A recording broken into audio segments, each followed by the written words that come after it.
Hey guys, and welcome back to another YouTube video. In this video I'll be going through my AFL round 15 fantasy preview, going through who I have selected. Obviously you would have seen my team trades in my trade targets video that I uploaded pretty recently. So before we get into the video, remember to like and subscribe, turn the notification bell on so you know when I upload, and let's get into the video. So, as you can see straight off the bat, bringing in Dawson for the rest of the season, just need to cover off that Adelaide game, because I've been killed in that Adelaide game week on, week out by Dawson and Laird basically going 100 plus and losing round about 2,000, 3,000 spots per game. I did that for like a month or two, which is quite annoying.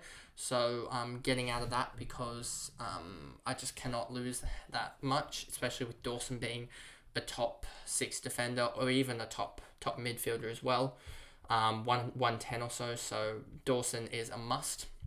Then Nick Dacos, as you can see here, is in my D2 spot. Has dropped a little bit of cash recently, but was able to pick him up early and just ridden out this from Dacos. Recently he's done actually pretty well. L5 is a little bit of a hit after that 79 game, but Nick Dacos is needed to be up there with how he can go 120 plus in some spats of form. Sinclair, L3 of 96, but that includes an 82 game, which will drop out, and seems to me that he has got that defender role back, but we have seen that there is a potential for Steele to be out, so Sinclair might take up the last midfielder spot needed, but hopefully he can just return to that 100 plus average and really kick on, as he has had a pretty inconsistent time. But I'm hoping for a big game against Brisbane, as hopefully he gets a lot of kickouts, etc. Then he has Optus Stadium against the Eagles, where he could honestly take 15 marks. But yeah, so I think he's pretty strong at the moment, and almost a must with the limited amount of defenders that we have. Yes, you've got Duggan back, but if we look at L3 for a lot of these defenders, you got Sicily, Duggan, Daniel, Impey. I wouldn't be going for Impey, and then there's a lot of bye guys, and I wouldn't be going for Redmond or Lloyd. Weller's coming back, Whitfield's bye and the suspension, and Yo is a little bit of a worry, as well as is Duncan. As Duncan, you see here, 74 in his return game, and it's still counting a 109 and an 86 from before he was injured. So basically, if you look at my team now, I've got five decent defenders, at least 4 good defenders, and then Young and Atkins.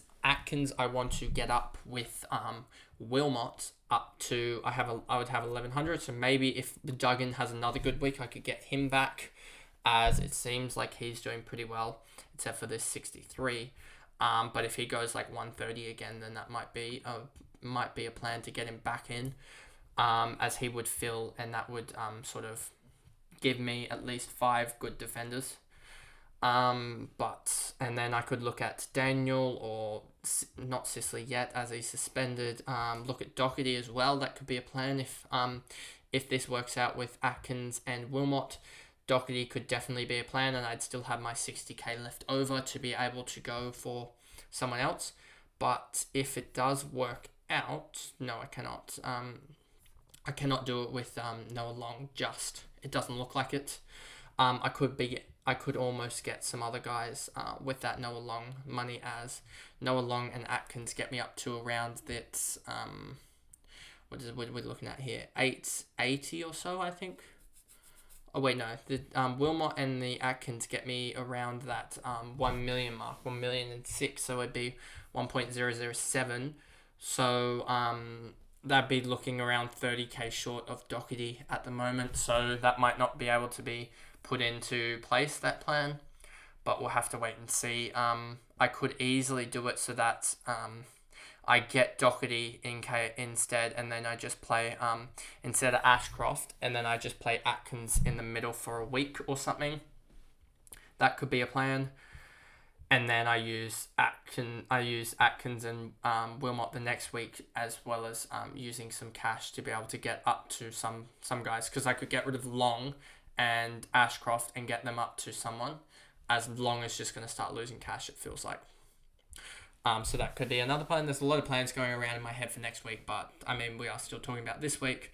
Ulands is not going to play, I don't think, and Mullins, it does look like he's got good job security when he comes back. I think they're just being careful because he's got an injury pretty much first or his second game in, so they don't want to push him too hard, but that is promising that he should be able to make some cash when he comes back.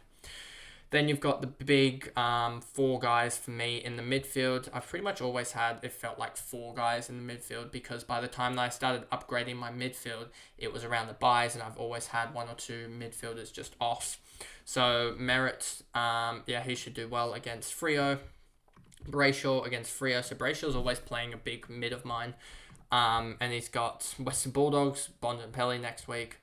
Then he has a couple of weeks without guys, but so those two big, and then Petrarca without Oliver again, which is just working out well. Hopefully he finally goes big, because I think he's just ready and raring to go, but we just need to see it from him. He's gone 100 a couple times here in a row, and he's just waiting. I'm just waiting for that 150 from Petrarca, but I don't think it will be this week. But it does look good that Petrarca's back in that midfield role, even though he is butchering the ball. Then you have Crouch here.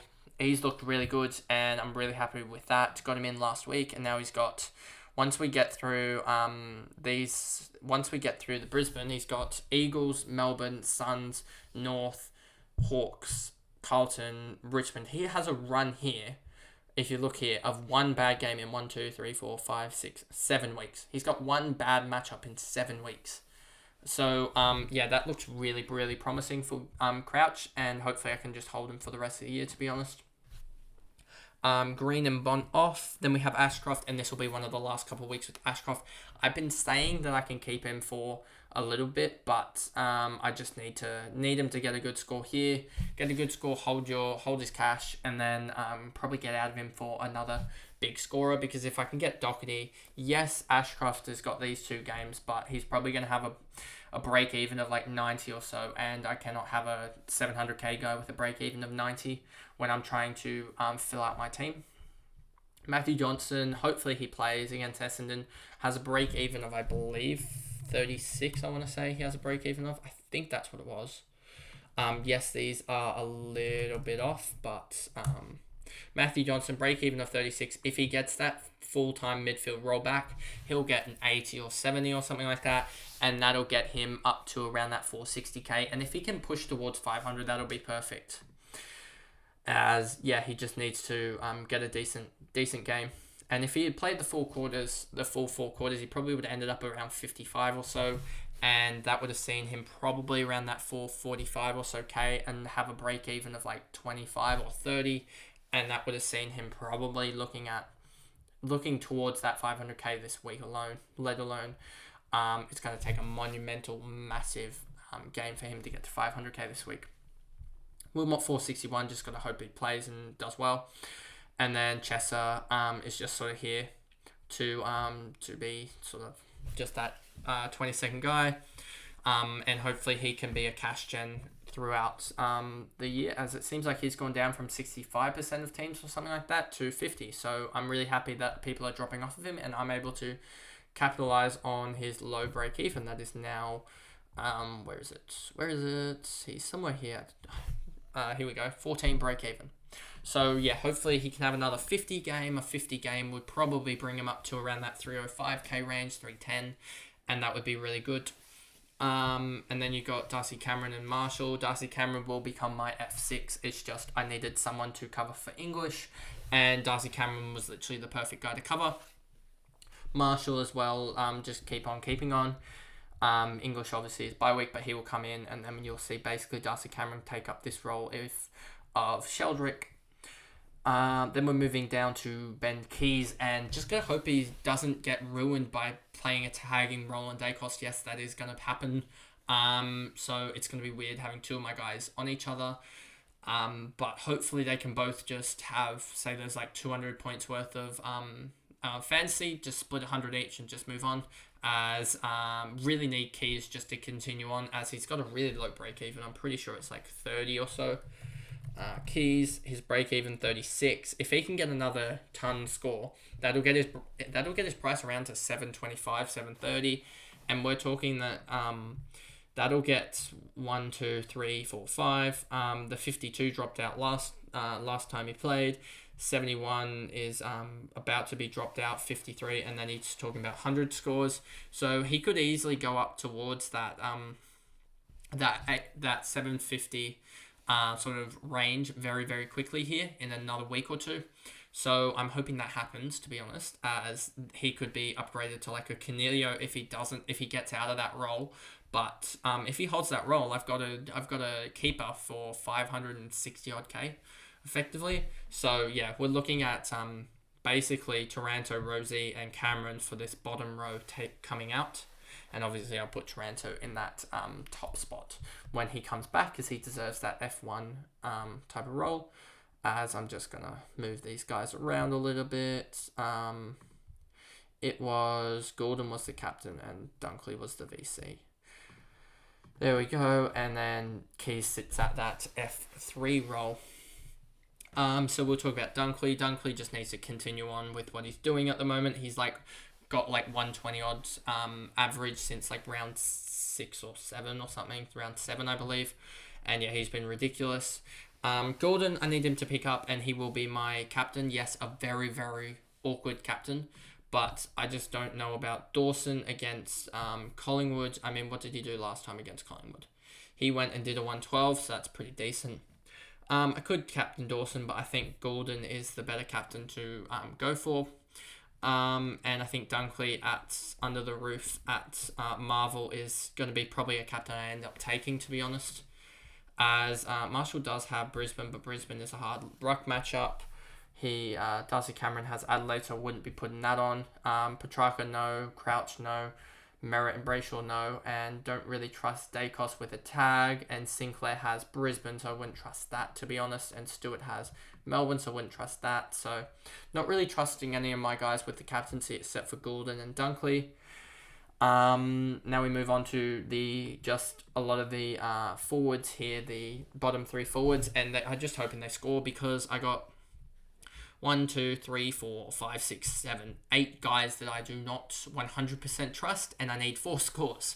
4 out of 8 that I just need to get 70 plus effectively.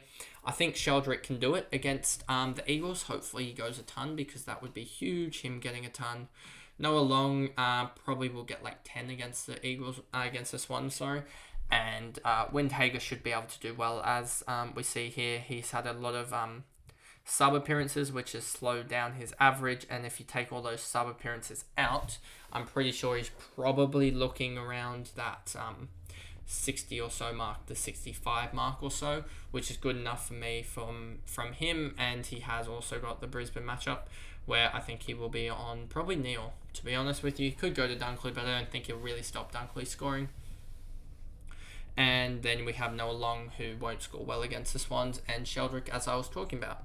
And then on the buys, we've got Taranto, Rosie, and Ramsden. Could just be easily put here, to be honest. But he won't play, and I could easily do this.